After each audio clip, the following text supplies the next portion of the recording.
And so through that system, the trial went on. The defendant objected and said, the Constitution of the United States says that you have the right of confrontation.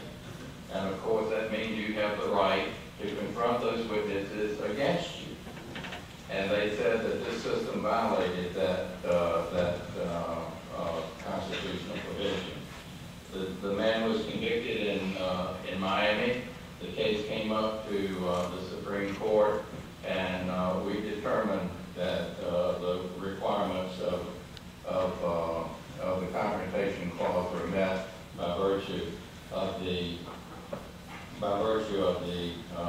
system that was set up. But you know, you get into issues like, are you an originalist? Do you believe that the Constitution should be interpreted as it was intended to back in the 1700s? If that were the case, we would never have been able to affirm the conviction of that defendant, because back then, confrontation meant in the same room, front, face to face. And so you get into those difficult questions, and there were probably people who thought, even though we convicted that the defendant, that we were very liberal in our construction of the Constitution.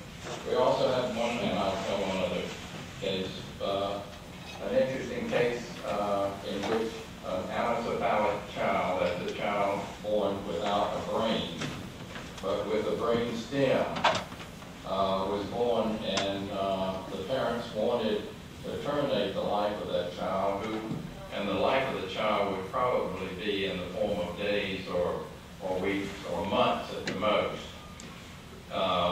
And in order to donate the organs of that child to people who needed them.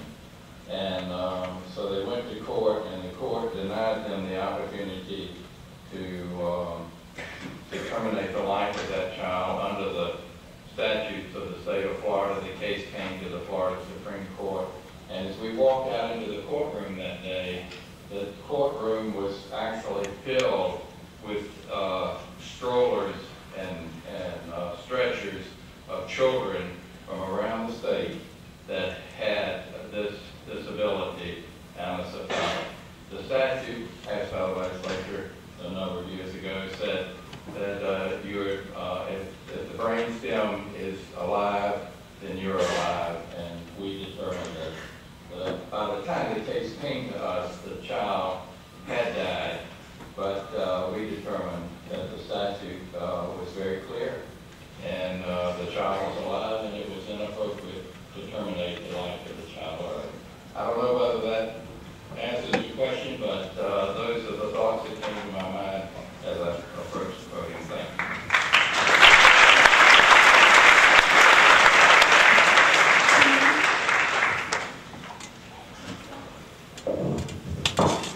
This is for the speaker and a half, the former speaker. What is the hardest part about starting in politics?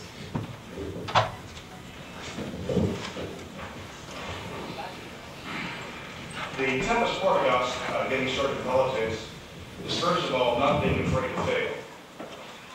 You can't be afraid to lose. If your ego is going to get knocked senseless because you lose a race, that business is not for you. So I think that's one of the first things to do. The second thing is, hopefully, 2, 3, 4 years ahead of time, you have worked on other people's campaigns, winning campaigns and losing campaigns. But you've watched how they knock on doors, you've watched how they wave signs, you've watched how they raise money, you've watched how they put their campaign plan together.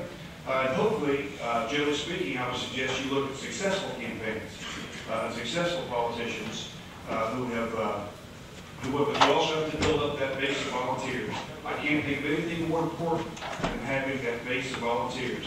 I had about 175 volunteers that worked for me my 98 campaign. And I had them knocking on doors, waving signs, going to rallies, going to forums, putting up signs, etc. You've got to have that base. And most importantly as well, you've got to be able to raise money. And you need to begin thinking about how you can raise your money. So those are just a few things that I would suggest before you run.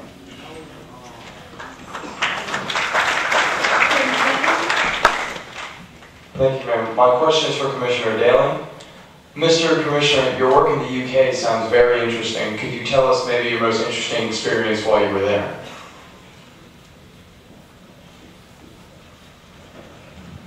Excellent question. Two things come to mind in particular. I was a student at London School of Economics, and I started off as an intern and a member of Parliament. His name was Roger Casali, and at the time he was a backbench member of the Labour Party, which means he just got elected. He was a freshman. And he represented the Wimbledon area. Everybody's familiar with the tennis tournament. He won in the club, the tennis club. And what was interesting was, first of all, the extreme wealth that I've never been exposed to of that particular area, the old British aristocracy wealth. And at the exact same time, you go a couple of blocks in the poverty and the extreme difference between the two. But from a personal standpoint, I would say one of the neatest experiences is that as a legislative aide member of Parliament, the way our Parliament operates, when they're actually on the floor and they're taking votes, if you are a senior member of staff, you actually have floor access. And to be able to be an American citizen standing on the British Parliament floor watching action was just absolutely amazing. Every now and then, if you stay up really late at night, you'll see on C-SPAN they had questions of the Prime Minister. And that was always an absolutely amazing experience because the Speaker ran his chambers with such decorum and such respect. And if you ever watch Questions of the Prime Minister, it's quite interesting, that is for sure. I would also say one of the other funniest things is when people would call the office all the time. And of course, I've got a Southern American accent, so I'd always answer the phone, Officer Roger Solid, I'm the other man, help you. And they would automatically, oh, so sorry, I have the wrong number, hang up. And then call back because it just took them aback that it was an American citizen, actually, that was working in the office. But it was an incredible experience, but I'll double back to what I said earlier. Is our system perfect? No, I don't think there is a perfect system out there. But by and large, I truly believe it is the best system in the world.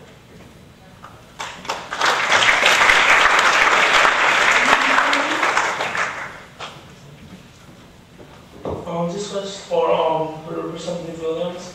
On a scale of 1 to 10, 1 being the lowest and 10 being the highest, how much of an impact does it make when a citizen writes a letter to you concerning an issue? And like, could you give us a bill of yours that has passed because of the initiation of the citizen? Thank you. That's a great question. I would say, and give you some background real quick, being a constituent aide for the mayor of Tallahassee, that's all I dealt with when I was in the mayor's office, and getting all of the letters, whether they were letters or emails or even phone calls, or people just walking up with an issue and needing government to resolve it. And for me, coming to the legislature, telling my staff that was going to be paramount, that was going to be the most important thing that took precedent over anything, whether it was another member coming in, if there was a citizen there that had an issue, we wanted to try and address it. And thankfully I have a good staff that does that for me and helps me with that. But, so it's, on the scale of 1 to 10, it's a 10. When you have a citizen that takes the time to reach out to you and say, look, we have this issue, we need your help, especially if it's someone from your county or if it's not. You want to be as responsible and responsive as possible. That's what being a representative is about. You represent their issues. They can't be here, so they want you to be their voice. And I will also add that,